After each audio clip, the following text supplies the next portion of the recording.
CMR ఇప్పుడు మరింత వైభవంగా విశాలంగా మన ఉప్పల్లో గ్రాండ్ రీఓపెనింగ్ 28 మార్చ్. రాష్ట్ర విశాల ప్రయోజనాలను దృష్టిలో ఉంచుకొని కూటమి ఏర్పాటైందని పొత్తు ధర్మాన్ని పాటించి మిత్రపక్ష కూటమిని గెలిపిద్దామని జనసేన అధినేత పవన్ కళ్యాణ్ పార్టీ నాయకులు శ్రేణులకు పిలుపునిచ్చారు. ఈ సందర్భంగా ఆయన ఓ లేఖను విడుదల చేశారు. ఎక్కడ పొలపాట్లకు లోటుపాట్లకు తావివ్వకుండా క్షేత్రస్థాయి నుంచి 3 పార్టీలు కలిసి ముందుకెళ్లాలని సూచించారు. జనసేన నాయకులు శ్రేణులు పొత్తు ధర్మాన్ని గౌరవిస్తున్నందుకు సంతోషంగా ఉందన్నారు. ఎవరైనా పొత్తు ధర్మానికి భిన్నంగా వ్యక్తిగత ప్రయోజనాల కోసం స్వార్థంతో వ్యవహరిస్తే కఠిన చర్యలు తీసుకునేందుకు వెనకాడబోమని హెచ్చరించారు.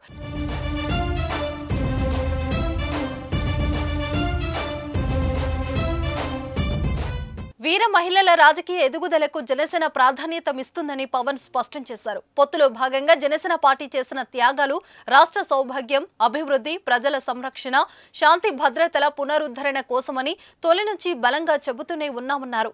ఈ విషయాన్ని ఎప్పటికప్పుడు central committee for party affair పరిశీలిస్తూనే ఉంటుందని పవన్ కళ్యాణ్ ప్రకటించారు.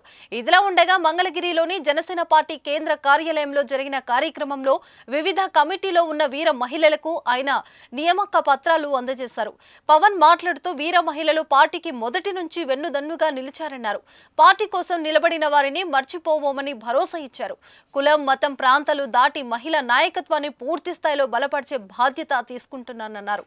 పార్టీకి పాలనకు వారిధిగా నిలిచేలా మహిళలు సేవలు ఉపయోగించుకుంటున్నామన్నారు. ప్రజాక్షేత్రంలో వీర మహిళలు చేసిన పోరాటాలు ఎప్పటికీ మరవలేవని పవన్ కళ్యాణ్ అన్నారు.